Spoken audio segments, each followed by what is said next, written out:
So guys, 5,000 miles, my 2025 manual transmission Hyundai Elantra N. Want to do an update for you guys, what it's been like, ownership, all of that.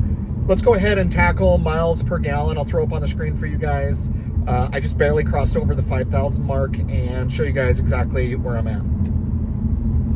Now, a lot of you might get something very different depending on where you live, depending on how you drive. I drive fairly aggressive. I don't really baby the car.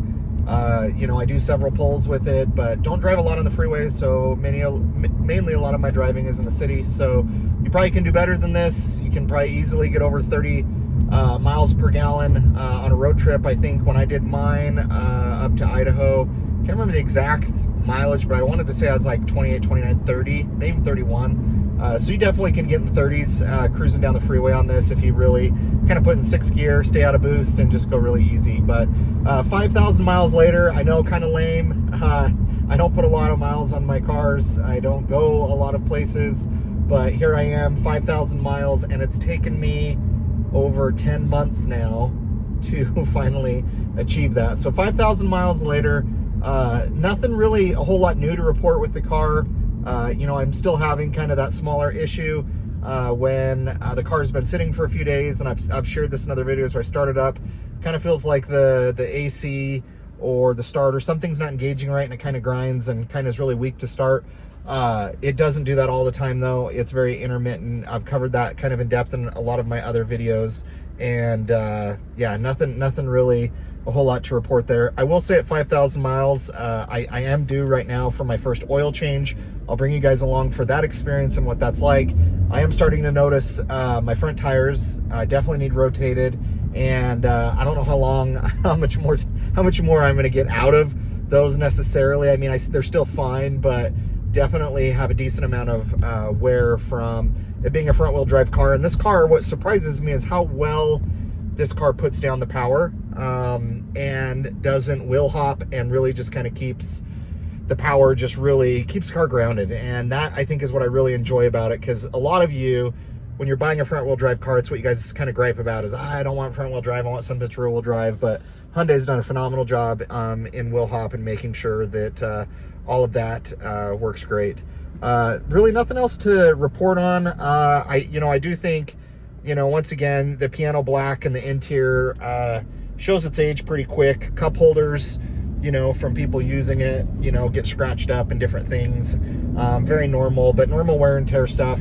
The shifter on this car, one compliment I'll really give it is, a lot of the cars that I've owned, from my Camaro to my Mustang, I've had Tremec transmissions. I had the Get Rag in my Mitsubishi 3000 GT BR4. Had a lot of different manual transmissions, Super WRX, and almost all of them would usually have a weird shift every now and then where it doesn't go into gear, or it grinds, or it kind of does something funny. This transmission has been extremely predictable from a shifting standpoint. It's great. It's been extremely consistent. It's not a Honda. It's not the best that I've had out there, but overall, the shifting experience in this car has been great, and I don't have anything to complain about. It's been very consistent from that. This car, the more I drive it, I will say I don't really like driving this car around town in eco mode or basic mode. I feel like the throttle mapping isn't strong enough, and so I find the car needing more power because it's really not getting into boost, and it's just going off of, just what the engine's able to produce without the turbo, without getting into PSI. So what I find in daily driving this car is I like just driving in N mode, and honestly, I leave it in the most aggressive N mode and everything. I don't find the steering too heavy. I don't find the suspension too bouncy. My WRX did feel like stiffer suspension than this. All around, I can drive this in N mode all day long. My engine's in the 3 bars, my steering's in the 3 bars, suspension, the rev match is in the most aggressive setting, and I find that's where I enjoy daily driving this the best, because the responsiveness, the exhaust pops, just the car feels right to me when it's in N mode. When it's in eco mode, I really only like to do that when maybe I'm on the freeway or just wanting just to cruise, but most of the time I find myself driving this car in N mode. The auto rev match is good in this car. I like it. I think something that's really cool about the Hyundai Elantra N is the rev match has different tiers of rev matching that you can do, to where it's more responsive / aggressive to less aggressive. And that's the first car that I've seen that's had rev match in the cars that I've owned where it actually kind of does that. And I think that's pretty cool. Just something that they've thought of or over-engineered into the car. And I've really enjoyed the auto rev match in them.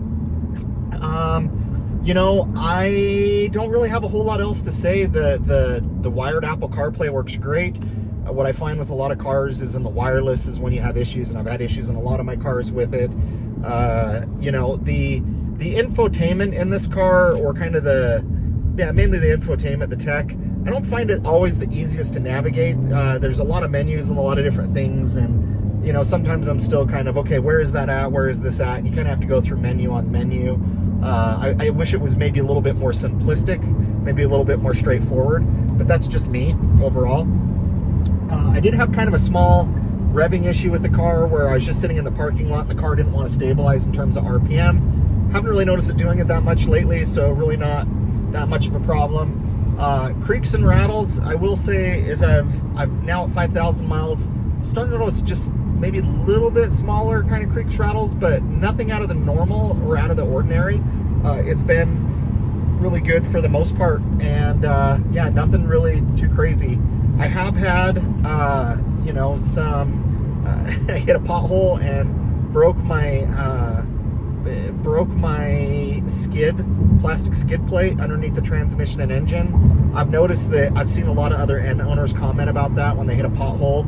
It breaks that, which I think that's kind of poor design, because a pothole shouldn't cause you to break that unless your car bottomed out, which mine didn't. But however that's set up, it must break something. It broke it over here on this side where the wheel hit it, or the tire hit it, and then I had to rip it all off. And that's what's in the back here in this plastic bag is had to go into Hyundai, and $150, $165 later, I now have to replace that part. So that is something design-wise, or if you're hitting potholes or doing that, you're gonna have to replace this. Now, you could argue that no matter whatever is gonna hit this, it's gonna break through it to hit your transmission or engine, and that's true. But that's the only other thing. You know, the paint, I have had, you know, one corner up here on the front bumper where, you know, kind of looks like it's peeling back. I've shared that with you guys. Rock chips, you know, on the paint, I have a few of them. Cars these days, or water-based paint, they just all do that. But overall, the car still puts a smile on my face. The car still feels plenty responsive, plenty powerful. Handles really good. I love the steering in this car. I know I've said that before, but overall, just a great all-around package. It really is, and it's a fun car to drive. But after 5,000 miles, that's just kind of my quick review. If I have more things that pop up, or things that, you know, I want to adjust or change or share with you guys as it kind of comes about, I'll make sure and do that. Please give me a like, comment, subscribe, and we will catch you on the next one. Thanks, guys.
Ooh.